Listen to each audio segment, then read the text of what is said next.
आदाब नमस्कार, वसीम अख्तर और आप देख रहे हैं द लीडर हिंदी। यूपी की जिला बरेली में एक ऐसा दर्दनाक हादसा हुआ जिसमें दादी और नातिन की मौत हो गई, लेकिन नाती बाल बाल बच गया है। सैटेलाइट बस स्टेशन पर रात एक बच्चे की रोने की आवाज़ सुनाई दी जो एक ठेले के नीचे से आ रही थी। वहां झांक कर देखा गया तो नवजात दिखाई दिया। पुलिस ने उसे अस्पताल भेजने के बाद अब उसे ठेले के नीचे रखने वालों की तलाश शुरू कर दी है। नर्सिंग असिस्टेंट की सनसनीखेज मौत से जुड़े मामले में गिरफ्तार पत्नी ने चौंकाने वाला राज पुलिस को बताया है। बुर्का पहने उस लड़की की शिनाख्त नहीं हो सकी जिसकी लाश फतेहगंज पश्चिमी के इलाके से मिली थी और उसके माथे से चेहरे तक जख्म का निशान था। चेकिंग में बिजली चोरी पकड़े जाने पर चौबंद पर एफआईआर हो गई है। बताएंगे कि कहां रेड डाली गई। रेलवे फाटक पर एक सिपाही का थप्पड़ बरसाते वीडियो वायरल हो रहा है। पुलिस ने बर्खास्त सिपाही सुरकेश गैंग का एक सदस्य गिरफ्तार कर लिया है। थाने में थानेदार के कक्ष में पेट्रोल पंप मालिक को कत्ल की धमकी देने का चौंकाने वाला मामला भी सामने आया है।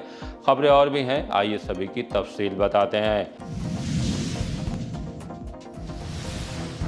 मौत के छज्जे से चली गई दादी नातिन की जान।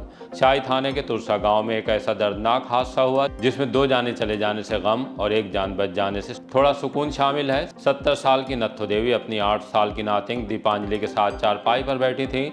नाती संदेश 6 साल भी उन्हीं के साथ था। संदेश के हाथ से छूटकर पेंसिल नीचे गिर गई और चारपाई से पेंसिल उठाने के लिए उतरा। यही वो पल थे जब इस परिवार के लिए कभी न भूलने वाला हादसा पेश आ गया। अचानक से छज्जा नीचे आ गिरा। चारपाई पर दादी और नातिन मलबे में दब गईं। सभी ने सुना होगा कि बाल बाल बच गए, लेकिन संदेश के लिए ये बात एकदम सटीक कही जा सकती है। वो अगर गिरी पेंसिल को उठाने के लिए चारपाई से नहीं उठता तो सोच सकते हैं कि क्या हुआ होता। खैर, जैसे ही छज्जा गिरा जोर की आवाज़ हुई। घर में मौजूद सभी लोग दौड़ पड़े। मलबे से दादी और नातिन को बाहर निकाला। तब तक दोनों की मौत हो चुकी थी। संदेश हादसे के बाद सहम कर अपनी मां से लिपट गया।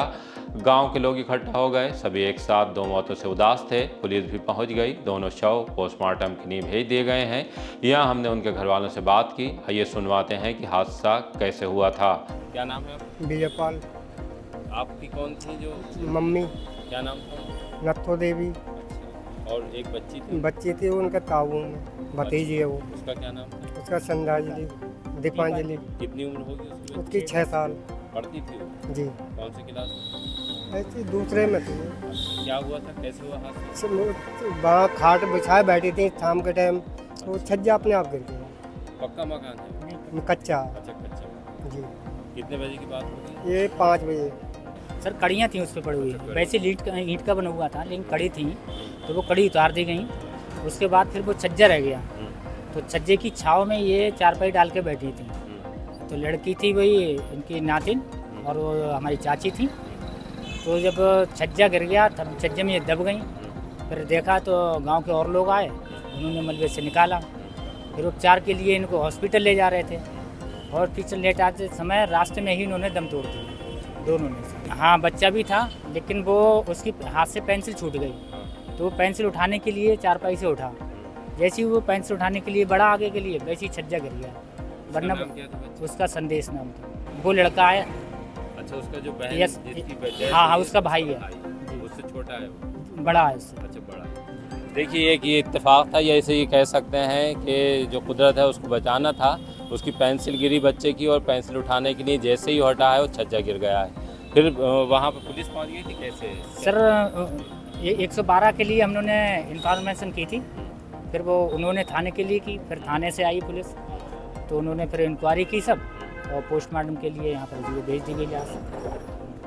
तो वो तहसील से लोग पहुँचे थे कुछ? तहसील से सर फ़ोन पे बात हुई थी, तो कल तो नहीं पहुँच पाए थे क्योंकि लेट हो गया था ना। लेखपाल पहुँचे थे। हाँ, बाकी और लोग से ऐसी बात हो गई फ़ोन पे। बिथरे इंस्पेक्टर के कक्ष में दी कत्ल की धमकी। पेट्रोल पंप पार्टनरों के बीच विवाद का एक बेहद चौंकाने वाला मामला सामने आया है।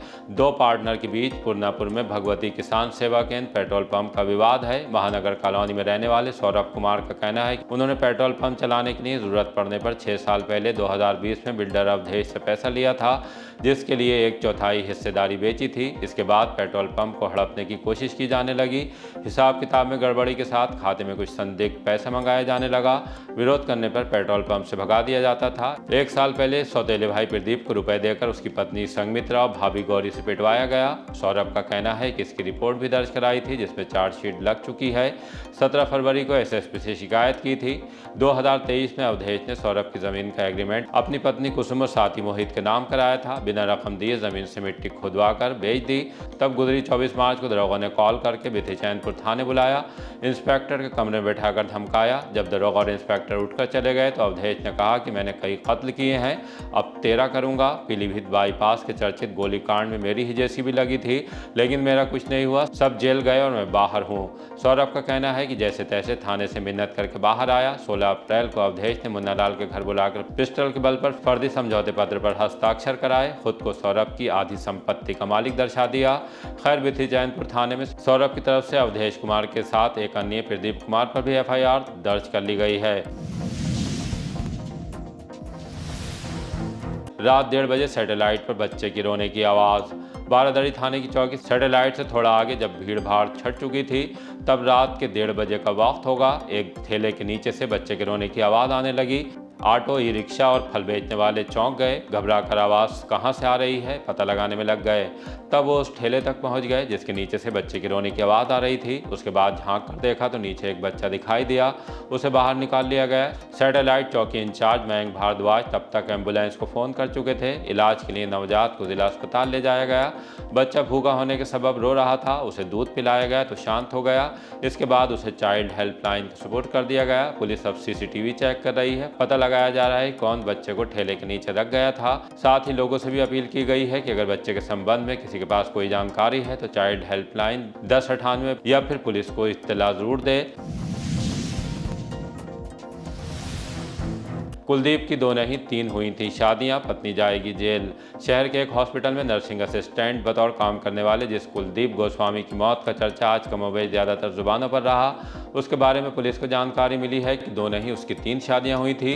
ऐसा उसकी तीसरी पत्नी गुंजा कुमारी ने पुलिस को पूछताछ में बताया है। गुंजा का यह भी कहना है कि 15 अप्रैल को शादी के बाद जब उसे पता लगा कि कुलदीप की पहले 2 शादियाँ हो चुकी हैं और उसका एक 13 साल का बेटा भी है, तो इसी बात को लेकर विवाद होने लगा था। वो मायके जाकर रहने लगी, जबकि कुलदीप का कहना था कि पत्नी, उसकी बहन, भाई और साड़ू ने उसे बुरी तरह से प्रताड़ित किया।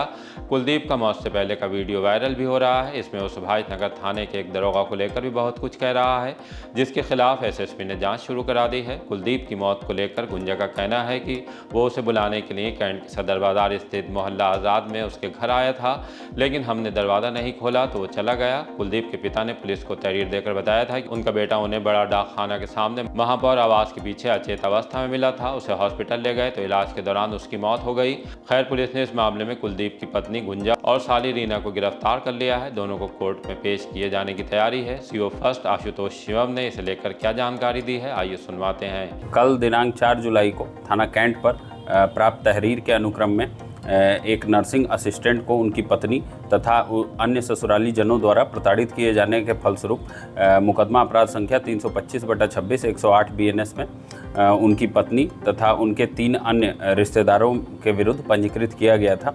इसी क्रम में आज प्रातः थाना कैंट पुलिस द्वारा नर्सिंग असिस्टेंट की पत्नी गुंजा तथा पत्नी की बहन रीना, इन दोनों को आज गिरफ्तार किया गया है। आज माननीय न्यायालय के समक्ष पेश किया जा रहा है।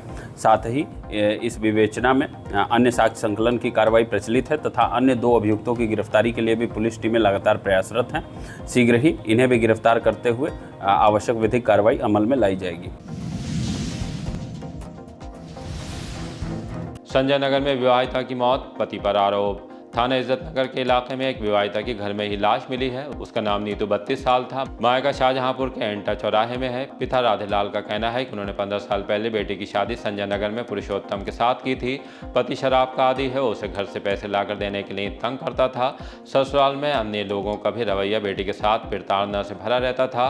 अब उसकी जान ले ली गई। पुलिस ने शिकायत के बाद विवाहिता का पोस्टमार्टम कराया है। उसकी 2 बेटियां और 1 बेटा है। पिता ने हमें फ़ोन पर बताया कि बेटी को मार कर लटका दिया गया। अब वो इंसाफ चाहते हैं। मॉर्निंग राइड में पकड़ी गई 54 जगह बिजली चोरी। सीएम योगी के निर्देश पर आखिरकार बिजली चोरी रोकने के लिए अभियान शुरू कर दिया गया है। 10 टीमों ने बिजली चोरी के लिए चिन्हित इलाकों किला बांधखाना के रदा चौक, गुलाबनगर, नवाबगंज के गरगैया, फरीदपुर, धौरा टांडा, अलीगंज में बॉडी वार्न कैमरों के साथ मॉर्निंग रेड की। टीमों ने 397 परिसरों की चेकिंग की, जिसमें 54 परिसरों पर एलटी लाइन से सीधे कटिया लगाकर चोरी करते पकड़ा गया। थाना एपीटी में सभी पर एफआईआर दर्ज करा दी गई है। आरएमएस पोर्टल पर अपलोड कर मौके से सभी अवैध कनेक्शन काट दिए गए, जबकि केबल जब्त कर ली गई है। अभियान के दौरान 77 बकायेदारों का कनेक्शन काट कर 3,42,000 रुपए की राजस्व वसूली भी की गई। बांधखाना मोहल्ले के रदा चौक में 3 ई रिक्शा स्टैंडों पर 43 किलोवाट की 61 ई रिक्शा अवैध रूप से एलटी लाइन से सीधे कटिया डालकर चोरी पकड़ी गई। बिजली विभाग के अफसरों के मुताबिक ये चोरी नदीम जुबैर और ओमान कर रहे थे। इन पर बिजली चोरी के लिए 63 लाख की धनराशि का राजस्व निर्धारण करते हुए सुसंगत धाराओं में एफआईआर भी दर्ज कराई गई है। चीफ इंजीनियर ज्ञान प्रकाश का कहना है कि चेकिंग आगे भी जारी रहेगी। बर्खास्त सिपाही के गैंग का एक सदस्य गिरफ्तार। पमोरा थाने की पुलिस ने लंगूरा के रहने वाले भूरे पुत्र बुद्धि को बरेली बदायूं रोड के बमियान कट से गिरफ्तार किया है। वो बर्खास्त सिपाही सुरकेश गैंग का सदस्य है, जिस पर संगठित गिरोह बनाकर रंगदारी, अवैध वसूली और फर्जी तरीके से मुकदमे दर्ज कराने को लेकर पुलिस पहले ही शिकंजा कस चुकी है। पुलिस ने बताया कि भूरे ने पूछताछ में बताया कि सुरकेश और बालिस्टर के बीच प्रधानी के चुनाव को लेकर पुरानी रंजिश है, इसलिए सुरकेश ने शराबस्ती से एक महिला को बरगलाकर मुकदमा दर्ज कराया था। तब उसने और गाँव के ओमवीर ने सुरकेश के कहने पर गवाही दी थी। इसकी एवज में दोनों को 10-10 हज़ार रुपये मिले थे। इंस्पेक्टर पवन कुमार ने बताया कि भूरे की गिरफ्तारी के बाद अब कोर्ट में पेश किया जाएगा। शादी का झांसा देकर युवती के साथ की दगा। किला पुलिस ने उस शख्स को गिरफ्तार कर लिया जिसके खिलाफ युवती ने बेहद संगीन इल्जाम लगाते हुए एफआईआर दर्ज कराई थी। बताया था कि मीरगंज में शीशम खेड़ा के रहने वाले इमरान खान ने शादी की बात कहकर उसके साथ संबंध बनाए। इसके लिए उसे कोल्ड ड्रिंक में नशा दिया गया था। उस दौरान फोटो और वीडियो बना लिए गए। जब प्रेग्नेंट हुई तो दवा खिला दी गई। ब्लैकमेल करके उसके साथ लगातार मनमानी की जाती रही। पुलिस ने इमरान को आज बाकरगंज की नदी पर पुल से आगे गिरफ्तार कर लिया। अब उसे कोर्ट में पेश किया जाएगा।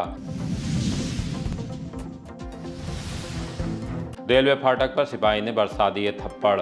बंद रेलवे फाटक पर एक बाइक को निकालते और आरपीएफ सिपाही के उस पर थप्पड़ बरसाने का एक वीडियो तेजी से वायरल हो रहा है। सिपाही पहले बाइक सवार को थप्पड़ मार रहा है, उसके बाद बाइक पर लात बरसाने लगता है। हालांकि द लीडर हिंदी इस वीडियो की पुष्टि नहीं करता, लेकिन लोग इस वीडियो को देखने के बाद सिपाही पर कार्रवाई की मांग कर रहे हैं। कह रहे हैं कि सिपाही होकर कानून हाथ में लिया, नियमों के उल्लंघन पर बाइक सवार पर एक्शन होता, न कि उस पर थप्पड़ बरसाए जाते। 1 लाख की चरस के साथ कर लिया गिरफ्तार। थाना बारादरी पुलिस ने रात में गश्त के दौरान सम्राट अशोक नगर जाने वाले रास्ते पर खाली जगह से अमन राठौर को गिरफ्तार किया है। पुलिस का कहना है कि तलाशी लेने पर उससे 104 ग्राम चरस बरामद हुई, जिसकी अंतर्राष्ट्रीय बाजार में कीमत 1 लाख रुपए से ज्यादा है। अमन रहने वाला पनवड़िया का है। पूछताछ में उसने बताया कि वो खुद नशे का आदी है, चरस बेचकर मुनाफा कमाता है, साथ ही खुद भी चरस पी लेता है। पुलिस ने उसके खिलाफ एनडीपीएस एक्ट में मुकदमा दर्ज कर लिया है। अब उसे कोर्ट में पेश किया जाएगा। सिविल डिफेंस के 60 वार्डन ने किया रक्तदान। 300 बेड के हॉस्पिटल में सिविल डिफेंस की तरफ से रक्तदान शिविर का आयोजन किया गया।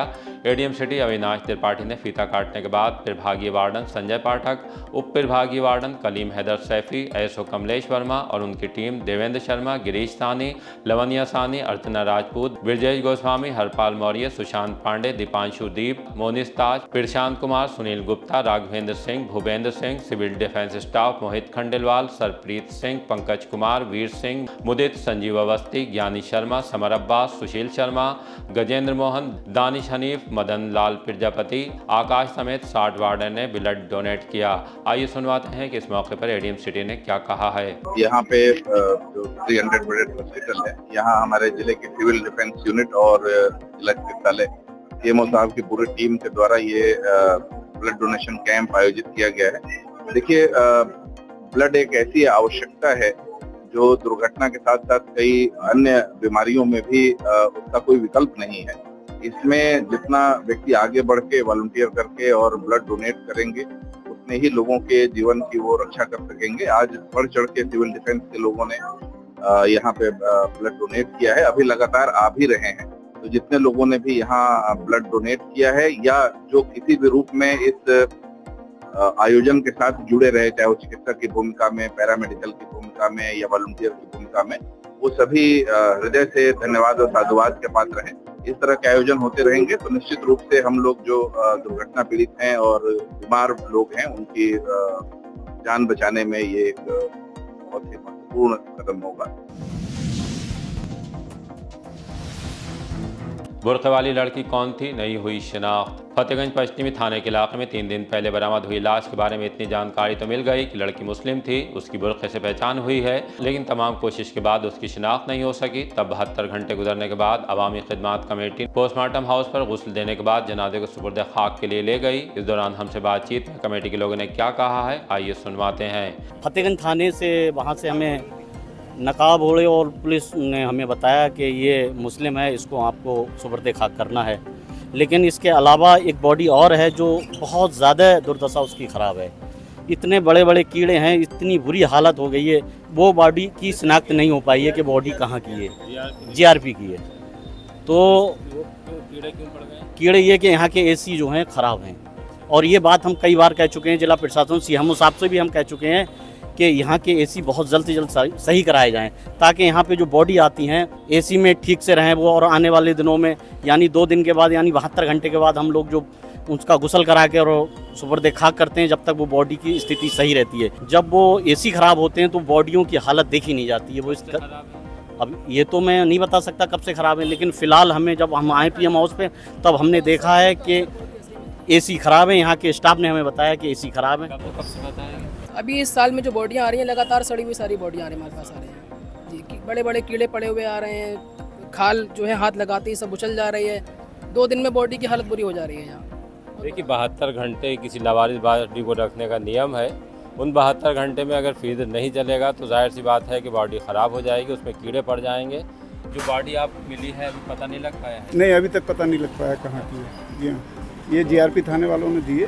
जी हाँ, अंदर से डॉक्टर द्वारा मुस्लिम घोषित किया गया है, तो उसको अब दफना देंगे। 72 घंटे के बाद ले जाके अपने कब्रिस्तान में दफना देंगे। अवामी खिदमत कमेटी का जो कब्रिस्तान है उसमें दफना देंगे इनको। इसी तरह की ताज़ा अपडेट जानने के लिए देखते रहिए द लीडर हिंदी। विदा लेने से पहले हमारी आपसे गुजारिश है कि हमारी रिपोर्टिंग पसंद आ रही है तो खबरों को शेयर कीजिए और हमारे चैनल को सब्सक्राइब करके हमारा हौसला ज़रूर बढ़ाइए।